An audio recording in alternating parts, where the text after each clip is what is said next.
gebeurde er deze week allemaal in Zeeland? Het begon in ieder geval met een zonnig Pinksterweekend. Topdrukte op de stranden op deze zomerse Pinksterdagen. En topdrukte bij de strandwacht. Wij letten op in de basis altijd van hoe diep mensen het water ingaan. We hebben bijvoorbeeld een boeienlijn. Mensen daar direct buiten komen, dan gaan we ingrijpen. En daar zijn we eigenlijk voortdurend mee bezig. Continu scannen, hoe zitten mensen in dat gebied. Afgelopen weekend verdronken 2 mensen in het binnenland en ook 2 mensen aan de kust in Frankrijk. De strandwachten staan extra op scherp. Uiteraard ben je altijd extra alert, zeker aan het begin van het seizoen. Dus wij moeten ook zelf in de routine weer eventjes wat stappen maken. De strandwachten waarschuwen voor stroming en voor wind. Watergerelateerd kan je een aflandige wind hebben, waardoor je met drijfvoorwerpen niet het water in mogen. Dan voeren we een oranje vlag, want als die wind er vat op krijgt, ja, voordat je het weet zit je midden in die vaargeul. En die scheepvaart, ja, dat gaat niet goed samen. Met de vlaggen, met toezicht en met waarschuwingen proberen de strandwachten calamiteiten te voorkomen. Als wij gewoon preventief goed dat werk bewaken, ja, dan hoeven we ook niet zomaar ineens, als het eigenlijk al escaleert, nog in te grijpen. En dat is eigenlijk continu wat we doen.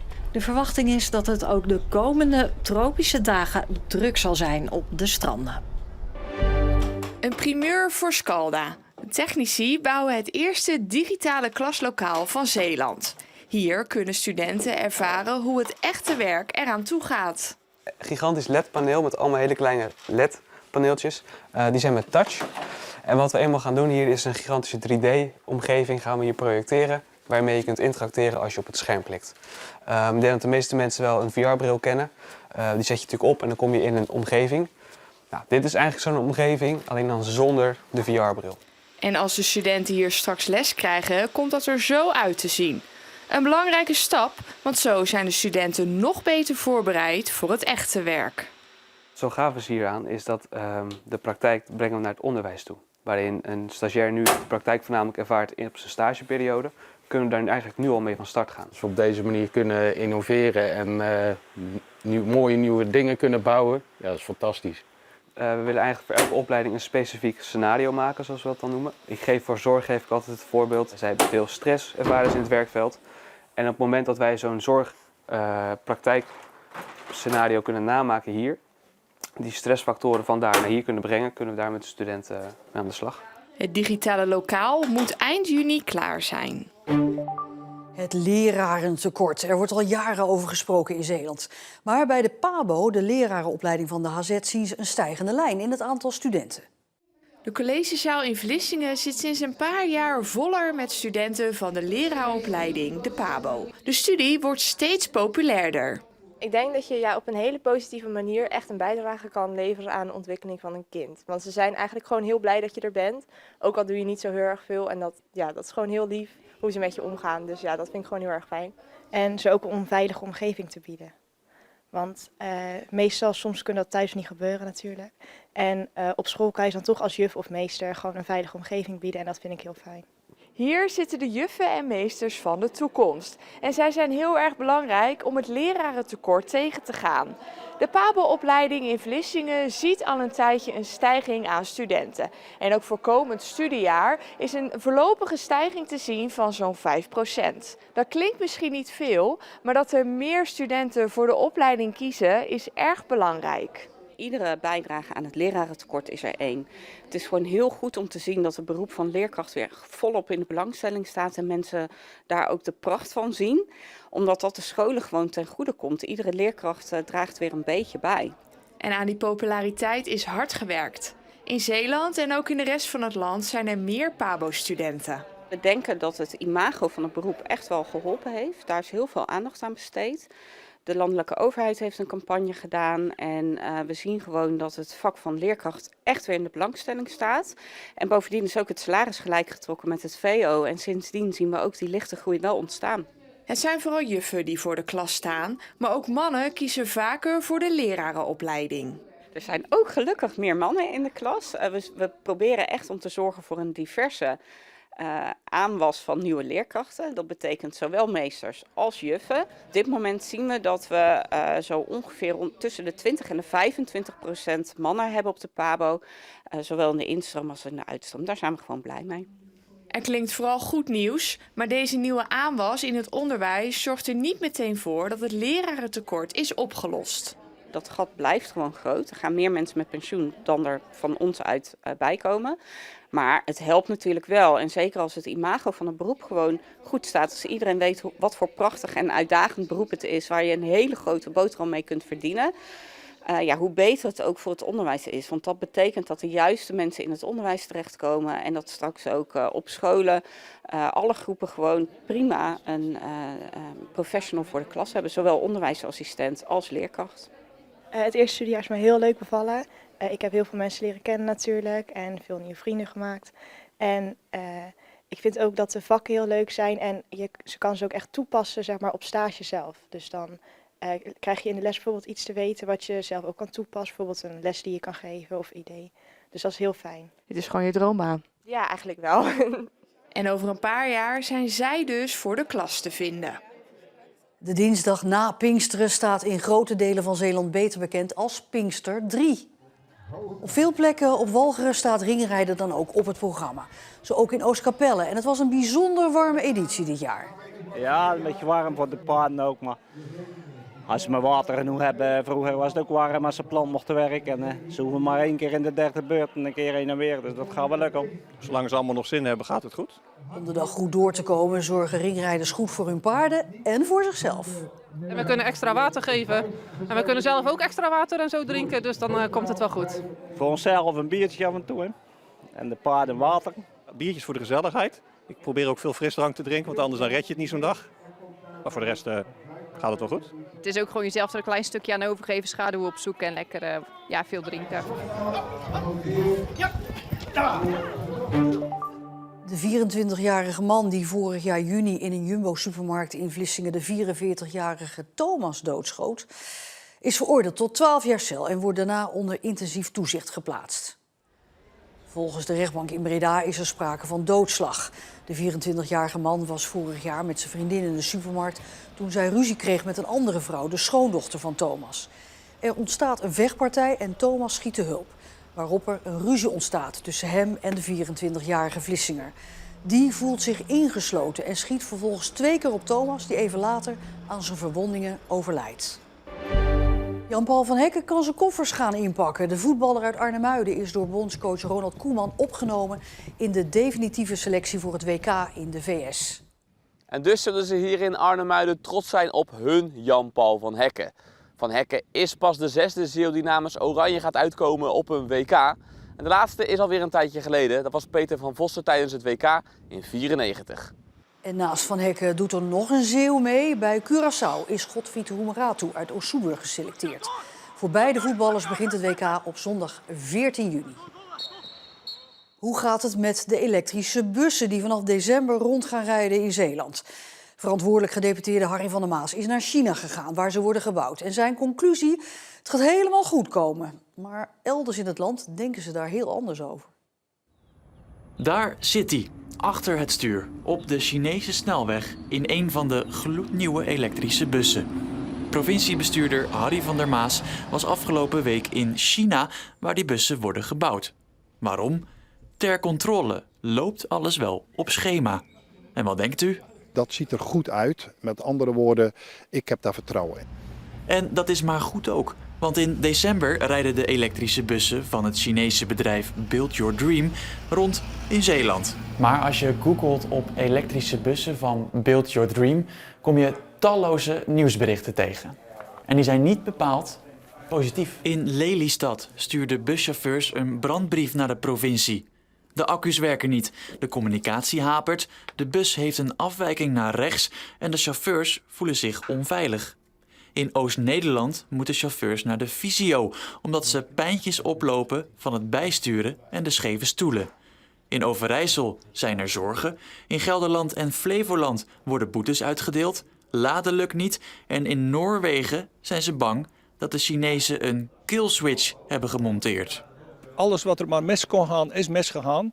En dan toch kiezen wij voor elektrische bussen. Daarom is statenlid François Babijn er iets minder gerust op. Sterker nog, hij houdt zijn hart vast. Ik denk altijd, als dat maar goed gaat. Met zoveel voorbeelden waar het misgegaan is. Kunt u nog eens een paar van die voorbeelden noemen? Ja, ik dacht Gelderland dat ze de 122 bussen het liefste wilden terugsturen. Maar daar heeft Van der Maas op zijn beurt naar gekeken. Hij zegt dat veel van die kinderziektes verdwijnen omdat in China wordt gewerkt aan een nieuwe, betere bus. Die niet dezelfde fouten heeft of dezelfde gebreken dan de vorige.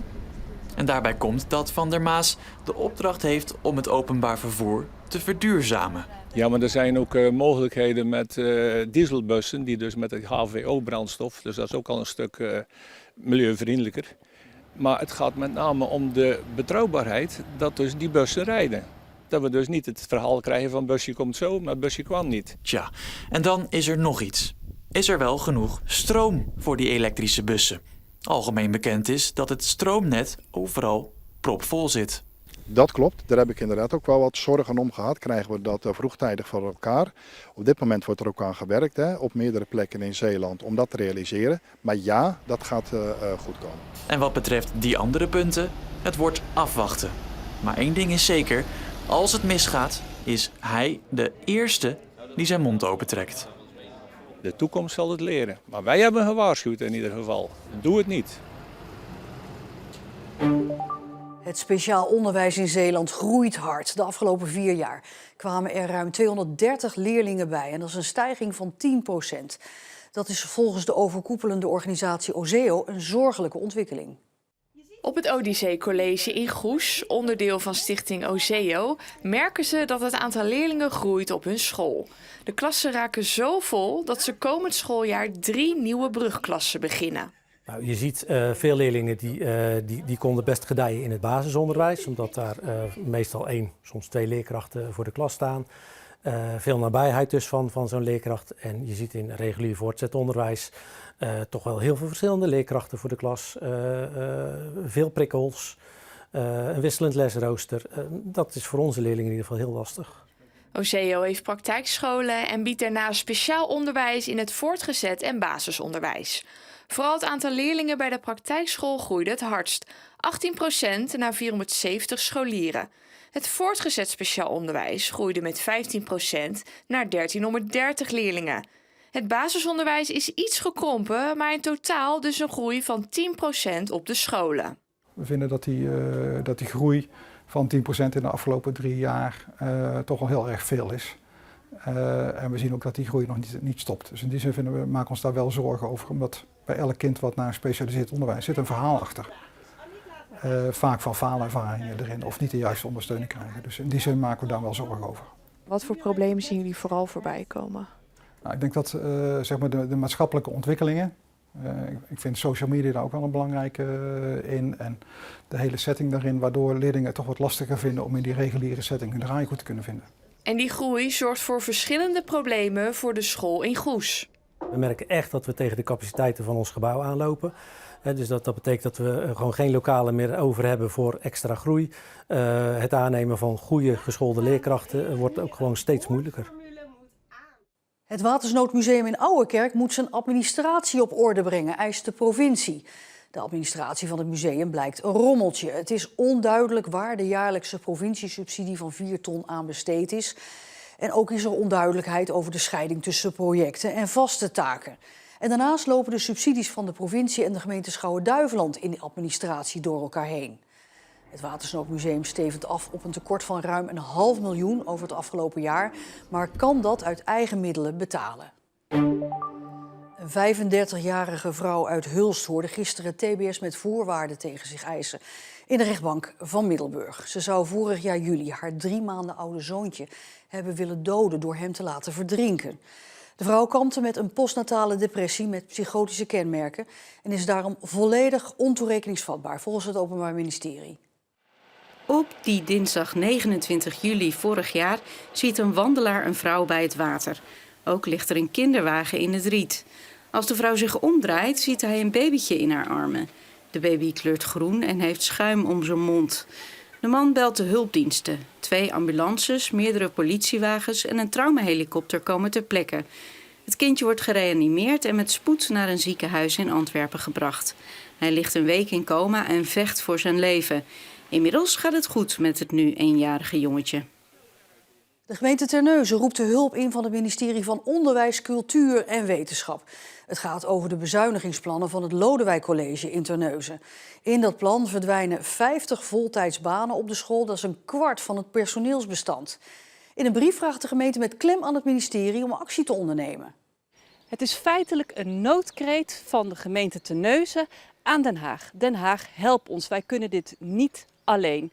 Bemiddel alsjeblieft in het conflict enerzijds tussen schoolbestuur, het personeel en de gemeente. En kijk of het überhaupt eigenlijk wel mag om zoveel banen te schrappen. In een brandbrief zegt hij eerder al een groot deel van het personeel vertrouwen op in het schoolbestuur. Er zijn deze week personeelsbijeenkomsten. Het bestuur heeft laten weten nu niet te willen reageren op zowel de brief als de onrust. Na jaren van restaureren is het zover. In de hervormde kerk van Stavenisse is een van de bijzonderste grafmonumenten van Nederland onthuld. Ik heb hem zeker gemist. Hij is lang weg geweest en ik ben heel blij dat hij heel mooi en gaaf teruggekomen is. Het monument verkeerde in slechte staat en werd daarom naar Amsterdam gebracht voor restauratie. Het heeft 6 jaar geduurd, alles bij elkaar, en €600.000 gekost. Het grafmonument werd in de 17e eeuw gemaakt door beeldhouwer Rombout Verhulst. Volgens kennis behoort het tot zijn mooiste werken. Als ik hier bijvoorbeeld de nagelriemen zie, dat is onvoorstelbaar. Maar ook hier, de aderen, die voel je namelijk gewoon of ze kloppen. Het is onvoorstelbaar dat er zoveel kosten en moeite aan dit beeld zijn gemaakt. Niet alleen de handen zijn bijzonder. Wat heel uniek is, zijn wenkbrauwen kun je hier zien. En zijn haar niet te vergeten, zijn krulhaar. Helemaal mooi uitgewerkt, met verdiepingen erin. Het is in één woord een prachtig gezicht. Vanaf nu kunnen bezoekers het monument weer in volle glorie bewonderen. En daarmee zijn we aan het einde gekomen van dit weekoverzicht. Ik wens u een hele fijne zaterdagavond en graag tot morgen.